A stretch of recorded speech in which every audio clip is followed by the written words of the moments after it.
friends, welcome back to the show ICT Tarang FM station. ഒന്നിച്ചിരിക്കാം ഓർത്തു വയ്ക്കാം. It's me, RJ Jannat. And this is RJ Urisla.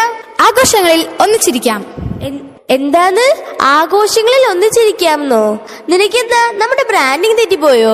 ഇല്ല റിസ്ല, ഇപ്പോൾ ഈ Covid സമയത്തും ഇത്രയും ദുരിതങ്ങളും പ്രയാസങ്ങളും അനുഭവിക്കുമ്പോൾ പോലും നമ്മുടെ സ്കൂളിൽ ഈ ക്രിസ്മസ് പുതുവത്സര ദിനത്തിലും സ്കൂൾ മാനേജ്മെന്റ് പരിപാടി സംഘടിപ്പിക്കുകയുണ്ടായി. അതിന്റെ ക്യാപ്ഷനാണ് ആഘോഷങ്ങളിൽ ഒന്നിച്ചിരിക്കാം. ആഹാ, അങ്ങനെ ഒരു പരിപാടി സംഘടിപ്പിച്ചിരുന്നോ? എന്തായിരുന്നു ആ പരിപാടി? എന്തായിരുന്നു അതിലുള്ളത്? അത് എല്ലാ തവണയും നടന്നതുപോലെ സ്റ്റാഫ് അംഗങ്ങളെ വിളിച്ച് ചെറിയൊരു മധുരത്തോടെ സന്തോഷത്തോടെ പങ്കിടലായിരുന്നു. അതിന് അധ്യക്ഷത വഹിച്ചത് നമ്മുടെ സ്കൂൾ മാനേജർ KA ഷംസു സാറാണ്. സ്വാഗതം പറഞ്ഞത് നമ്മുടെ HM അംഹ സാർ. ഉദ്ഘാടനവും സന്ദേശവും നൽകാനും എത്തിയത് സെന്റ് മേരീസ് HSS മോർക്കാലയിലെ മുൻ അധ്യാപകനായിരുന്ന ഫാദർ EC വർഗീസ് കോൾ എപ്പിസ്കോപ്പ് ആയിരുന്നു. ഇതിൽ ടീച്ചേഴ്സിനായി നടന്ന നിബന്ധന ക്വിസ് കോമ്പറ്റീഷനിലെ വിന്നേഴ്സിനും പ്രൈസ് കൊടുത്തിരുന്നു. ആശംസകൾ അറിയിച്ചത് ward member Shri KK Meedeen, മുൻ block member Shri KK Ramesh, അസഹറുലും പ്രിൻസിപ്പൽ ശ്രീ ഷക്കീർ മുഹമ്മദ് നദവി, സ്റ്റാഫ് പ്രതിനിധി റീന ടീച്ചർ. സമാപനം നടത്തിയത് കുന്നത്നാട് ഏരിയ പ്രസിഡന്റ് സുബൈർ സാഹിബ്. നന്ദി അറിയിച്ചത് സ്റ്റാഫ് സെക്രട്ടറി അജയ് മോൻ സാറാണ്. ഓ, അപ്പൊ ഇതാണല്ലേ നമ്മുടെ റേഡിയോയുടെ ഇന്നത്തെ പരിപാടി? ഏയ്, ഇതൊന്നുമല്ല. ഇന്ന് നമുക്ക് വേറെ ഒരുപാട് പരിപാടികളുണ്ട്. ഇന്നാണ് വേൾഡ് ബ്രെയിലി ഡേ. ബ്രെയിലി ഡേയോ? ഒന്ന് വിശദീകരിച്ചു തരാമോ ജനത്തെ? പിന്നെന്താ, ഞാനത് വിശദമായി രസകരമായി തന്നെ പറഞ്ഞു തരാം. ചുറ്റും ഇരുട്ടാണ്, കണ്ണിൽ കുത്തിയാൽ പോലും കാണാത്ത ഇരുട്ട്. പക്ഷേ ആ കൗമാരക്കാരന് അതൊരു പ്രശ്നമേ അല്ല. കാരണം കാഴ്ചയില്ലാത്തവന് ചുറ്റും എന്നും ഇരുട്ടാണ്. ഹോസ്റ്റൽ മുറിയിൽ കൂട്ടുകാർ കൂർക്കം വലിച്ചുറങ്ങുമ്പോഴും അവന് ഉറങ്ങാതെയിരുന്നു. ഉൾക്കണിന്റെ വെളിച്ചത്തിൽ കയ്യിൽ ഇരുന്ന കടലാസിൽ ഒരു പ്രത്യേക സൂചി കൊണ്ട് കുത്തി തുളച്ചുകൊണ്ടിരുന്നു. അവന് ഒരൊറ്റ ലക്ഷ്യമേ ഉണ്ടായിരുന്നുള്ളൂ. അന്ധനായ തനിക്കും തൻ്റെ കൂട്ടുകാർക്കും പഠിക്കാൻ ഒരു എഴുത്തുവിദ്യ കണ്ടുപിടിക്കണം. അങ്ങനെ കാഴ്ചയുള്ളവരുടെ ലോകത്ത് തലയുയർത്തി നിൽക്കുക. നാളുകൾക്കൊടുവിൽ അവന്റെ പരിശ്രമം വിജയം നേടുക തന്നെ ചെയ്തു. കാഴ്ചയില്ലാത്തവർക്ക് എഴുതാനുള്ള ഒരു ലിപി അവൻ വികസിപ്പിച്ചു. ലോകം മുഴുവനും അത് ഏറ്റെടുത്തു. ഇത് കാഴ്ചയില്ലാത്തവരുടെ എഴുത്തുലിപിയെ ബ്രെയിലി ലിപി വികസിപ്പിച്ചെടുത്ത ലൂയിസ് ബ്രെയിലിയുടെ കഥ. ജന്മനാൽ ലഭിച്ച കാഴ്ചയെ വിധി തട്ടിയെടുത്തപ്പോൾ ആത്മധൈര്യം കൊണ്ടും നിശ്ചയദാർഢ്യം കൊണ്ടും വിധിയെ തോൽപ്പിച്ച അത്ഭുത ബാലൻ. ജന്നത്തെ, നീ പറഞ്ഞു തന്നത് എനിക്കും നമ്മുടെ കൂട്ടുകാർക്കും എല്ലാവർക്കും ഒരു പുതിയ അറിവാണ്. ഇന്ന് ബ്രെയിലി ഡേ മാത്രമല്ല, ഇന്ന് വേൾഡ് ഹിപ്നോട്ടിസം ഡേ കൂടിയാണ്. ഓ, ഹിപ്നോട്ടിസം, ഇത് പറഞ്ഞപ്പോഴാണ് എനിക്കൊരു കാര്യം ഓർമ്മ വന്നത്. അതെന്താണ് ജന്നത്തെ?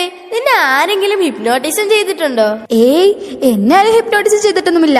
ഹിപ്നോട്ടിസത്തിന്റെ ഒരു പാർട്ടാണല്ലോ സൈക്കോളജി. ഇതിന്റെ ഭാഗമായി നമ്മുടെ സ്കൂളിൽ ഒരു മോട്ടിവേഷൻ ക്ലാസ് 10ാം ക്ലാസ്സിലെ കുട്ടികൾക്കായി കഴിഞ്ഞ ദിവസം നടത്തുകയുണ്ടായി. അത് നടത്തിയത് കൊച്ചിൻ നേവി സ്കൂളിലെ സോഷ്യൽ സയൻസ് ഡിപ്പാർട്ട്മെന്റിലെ സിബിൻ ആന്റണി സാറാണ്.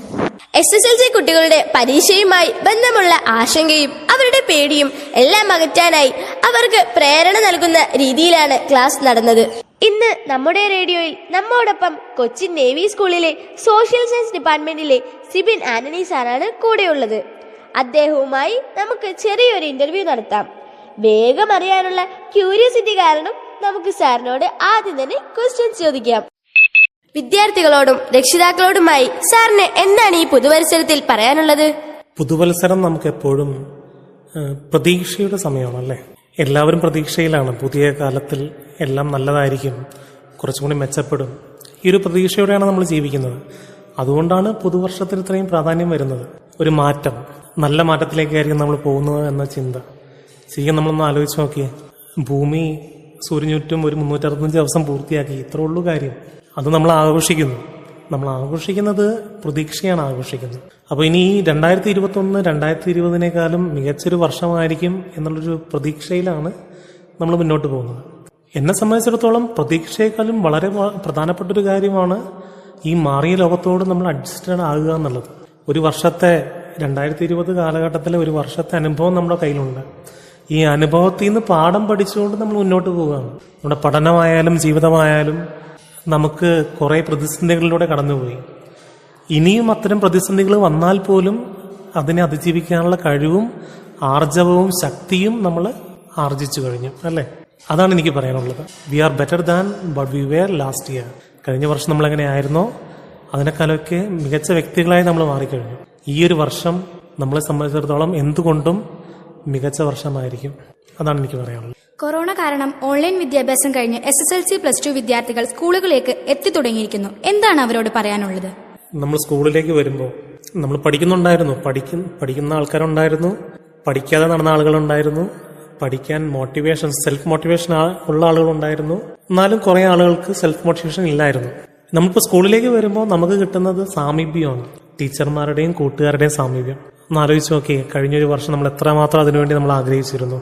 നമുക്കൊരു കമ്പൈൻ സ്റ്റഡി നടത്താനായിട്ട്, നമ്മൾ ഒരാളുടെ മുഖത്ത് നോക്കി സംസാരിക്കാനായിട്ട് നമ്മൾ വളരെയധികം ആഗ്രഹിച്ചതാണ്. ആ ഒരു അവസരം നമുക്ക് കിട്ടിയതിൽ നമ്മൾ നന്ദിയുള്ളവരായിരിക്കുക. ഈ സമയം കുറച്ച് സമയമേ ഉള്ളൂ അല്ലേ, ഈ 2 മാസക്കാലമെങ്കിൽ 2 മാസക്കാലം വളരെ ഏറ്റവും ഭംഗിയായിട്ട് ഉപയോഗിക്കുക. നമ്മൾ ഓരോ നിമിഷവും അതിൻ്റെ തീവ്രതയോടുകൂടി നമുക്ക് വിനിയോഗിക്കാൻ പറ്റും. ഇപ്പോൾ ആളുകൾക്ക് യാത്ര ചെയ്യാൻ പറ്റില്ല അല്ലേ, ടൂറിസം മേഖല വളരെ മോശമാണ്. നിങ്ങൾ വിചാരിക്കുന്നുണ്ടോ ഈ കൊറോണ കഴിഞ്ഞതിന് ശേഷം ടൂറിസം മേഖല തകർന്നു പോകുന്നില്ല? ടൂറിസം മേഖലയിൽ ഒരു കുതിച്ചുകാട്ടം വരും. ആളുകൾക്ക് ഇപ്പോൾ യാത്ര അത്രമാത്രം പ്രിയപ്പെട്ടായി മാറിക്കഴിഞ്ഞു. യാത്ര ചെയ്യാൻ പറ്റാത്തപ്പോഴാണ് യാത്രയുടെ വില ആൾക്കാർക്ക് മനസ്സിലായത്. അതുപോലെ എനിക്ക് വളരെ പ്രതീക്ഷയുണ്ട് കുട്ടികളിൽ. അവർ സ്കൂളുകളിൽ വന്ന് പഠിക്കാൻ പറ്റാത്ത ഒരവസ്ഥയിലായിരുന്നു, ഇപ്പോൾ സ്കൂളിലേക്ക് വരുന്നു. ആ കുട്ടികൾക്ക് ഇപ്പോൾ പഠനവും സ്കൂളും അത്രമാത്രം പ്രിയങ്കരമായി മാറും. അവർ ആസ്വദിച്ച് പഠിക്കും. അങ്ങനെ പഠിക്കാൻ പറ്റട്ടെ, നല്ല അവസരങ്ങൾ കുട്ടികൾക്ക് കിട്ടട്ടെ, ആ ഒരു പ്രാർത്ഥന മാത്രമേ ഉള്ളൂ. എല്ലാ മാതാപിതാക്കളുടെയും പരാതി ഞാൻ പറയുന്നത് ഇവൻ അല്ലെങ്കിൽ ഇവൾ അനുസരിക്കുന്നില്ല എന്നാണ്. ഇതിനുള്ള പ്രതിവിധി മാതാപിതാക്കളുടെ പരാതി കാമ്പുള്ള കാര്യമാണ്. പക്ഷെ ഈ പരാതി പണ്ടും ഉണ്ടായിരുന്നു, ഇപ്പോഴും ഉണ്ട്. ഇത് വളരെ നോർമലായിട്ടുള്ള ഒരു പരാതി അല്ലേ. പ്രത്യേകിച്ച് കൊറോണ ഇല്ലെങ്കിലും കൗമാരക്കാരായിട്ടുള്ള നിങ്ങൾ അനുസരിക്കാൻ പോകുന്നില്ല എന്നുള്ളത് എനിക്കറിയാം. അപ്പോൾ അനുസരിക്കുന്നില്ല എന്നുള്ളത് എന്ന് പറയുന്ന മാതാപിതാക്കളോട് എനിക്ക് പറയാനുള്ളത്, ഈ കാലഘട്ടത്തിൽ കുട്ടികൾ വലിയ വെല്ലുവിളികളിലൂടെ കടന്നു പോകുന്ന കുട്ടികളാണ്. വളരെയധികം ടെൻഷനുണ്ട് അവർക്ക്. ഈ ടെൻഷൻ അവർ ചിലപ്പോൾ അനുസരണക്കേടായിട്ടായിരിക്കും കാണിക്കുന്നത്, അവർ ദേഷ്യമായിട്ടായിരിക്കും കാണിക്കുന്നത്. അവർ വളരെ ഹൈറ്റൻഡ് ആയിട്ടുള്ള ഹോർമോൺ അവസ്ഥയിലിരിക്കുന്ന ആളുകളാണ് നിങ്ങൾ കൗമാരക്കാർ. എല്ലാ വികാരങ്ങളും നിങ്ങളെ സംബന്ധിച്ചിടത്തോളം വളരെ എലവേറ്റഡ് ആണ്, വളരെ ഉയർന്നു നിൽക്കുന്ന സമയമാണ്. അപ്പം മാതാപിതാക്കളോട് എനിക്ക് പറയാനുള്ളത്, നമ്മുടെ കുട്ടികളെ മനസ്സിലാക്കാൻ ശ്രമിക്കുക. അവർ നമ്മളോട് മോശമായിട്ട് പെരുമാറിയാലും ആ കുട്ടികളെ മനസ്സിലാക്കാൻ ശ്രമിക്കുക.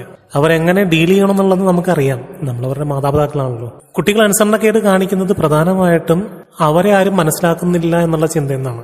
കുട്ടികളെ നമ്മൾ മനസ്സിലാക്കുന്നു എന്ന് അവർക്ക് തോന്നിയാൽ അവർ നമുക്ക് വേണ്ടി എന്തും ത്യജിക്കാൻ തയ്യാറാവും. അവർക്ക് നമ്മൾ പറയുന്നത് ശരിയാണെന്ന് തോന്നുന്നില്ലെങ്കിൽ പോലും നമ്മളോട് അവർക്ക് സ്നേഹം ഉണ്ടാകും. അപ്പോൾ കൂടുതൽ നമ്മൾ അവരെ മനസ്സിലാക്കാൻ ശ്രമിക്കുക. നമ്മൾ കുട്ടികളെ മനസ്സിലാക്കുന്നു എന്നുള്ളത് അവർക്ക് തിരിച്ചറിവ് ഉണ്ടാകുന്ന രീതിയിൽ നമ്മൾ പെരുമാറുക. നമ്മൾ മനസ്സിലാക്കുന്നുണ്ടാവും, പക്ഷെ അവർക്ക് തിരിച്ചറിയണമെന്ന് നിർബന്ധമില്ല. അപ്പോൾ ആ ഒരു സപ്പോർട്ട് നമ്മൾ കൊടുക്കണം കുട്ടികൾക്ക്. അതിപ്പോൾ മാതാപിതാക്കളായാലും അധ്യാപകരായാലും കുട്ടികൾ ആഗ്രഹിക്കുന്നതാണ്. എന്നെ മനസ്സിലാക്കുന്ന ഒരു അമ്മ, എന്നെ മനസ്സിലാക്കുന്ന ഒരു അച്ഛൻ, എന്നെ മനസ്സിലാക്കുന്ന ഒരു അധ്യാപകൻ, അതാണ് കുട്ടികൾക്ക് ആവശ്യം. അത് നമുക്ക് കൊടുക്കാൻ കഴിഞ്ഞാൽ ഈ പറഞ്ഞ പ്രശ്നങ്ങളൊക്കെ പതിയെ പതിയെ പോകും. ഇനി പ്രശ്നങ്ങൾ ഇല്ലാതിരിക്കില്ല. Adolescence is a period of storms and stresses. കൊടുങ്കാറ്റിന്റെ സമയമാണ് കൗമാര കാലഘട്ടം എന്ന് പറയുന്നത്. അവര് വലിയൊരു മാറ്റത്തിലൂടെ കടന്നു പോകുന്ന കാലഘട്ടം. പ്രശ്നങ്ങൾ തീർച്ചയായിട്ടും ഉണ്ടാകും. ആ പ്രശ്നങ്ങളെ നമ്മൾ എങ്ങനെ കൈകാര്യം ചെയ്യുന്നു, ഒരു മാതാപിതാക്കൾ എങ്ങനെ കൈകാര്യം ചെയ്യുന്നു എന്നത് കുട്ടികൾക്ക് വലിയ മാതൃകയായി മാറും. ഭാവിയിൽ അവർ മാതാപിതാക്കളാകുമ്പോൾ അവർക്കൊരു മാതൃകയായിട്ട് നമ്മൾ മാറണം. ഇതാണ് എനിക്ക് പറയാനുള്ളത്. Thank you sir. You are listening to ICT Tarang FM station. ഒന്നിച്ചിരിക്കാം, ഓർത്തു വെക്കാം. ഹലോ, ടോപ്പ് വിത്ത് തരംഗിന്റെ ഈ എപ്പിസോഡിലെ ക്വസ്റ്റ്യൻ. ജോണിയുടെ അച്ഛന് 5 മക്കളാണ് ഉള്ളത്. ഒന്നാമത്തെ കുട്ടിയുടെ പേര് ലിജോ, രണ്ടാമത്തെ കുട്ടിയുടെ പേര് ബിജോ, മൂന്നാമത്തെ കുട്ടിയുടെ പേര് സിജോ, നാലാമത്തെ കുട്ടിയുടെ പേര് ജിജോ. എങ്കിൽ 5ാമത്തെ കുട്ടിയുടെ പേരെന്തായിരിക്കും? നിങ്ങളുടെ ആൻസറുകൾ ഓടിപ്പോയി ഞങ്ങൾ തന്നിരിക്കുന്ന നമ്പറിലേക്ക് അയച്ചോളൂ. ആൻസറുകൾ അയക്കുമ്പോൾ നിങ്ങളുടെ പേരും ക്ലാസും ഉൾപ്പെടുത്താൻ മറക്കല്ലേ. You are listening to ICT Tarang FM station. ഒന്നിച്ചിരിക്കാം, ഓർത്തുവെക്കാം. അപ്പോ എല്ലാവരും ടോക്ക് വിത്ത് തരംഗ് കോൺടെസ്റ്റിൽ പങ്കെടുത്ത് ICT തരംഗിന്റെ ഭാഗമാകൂ.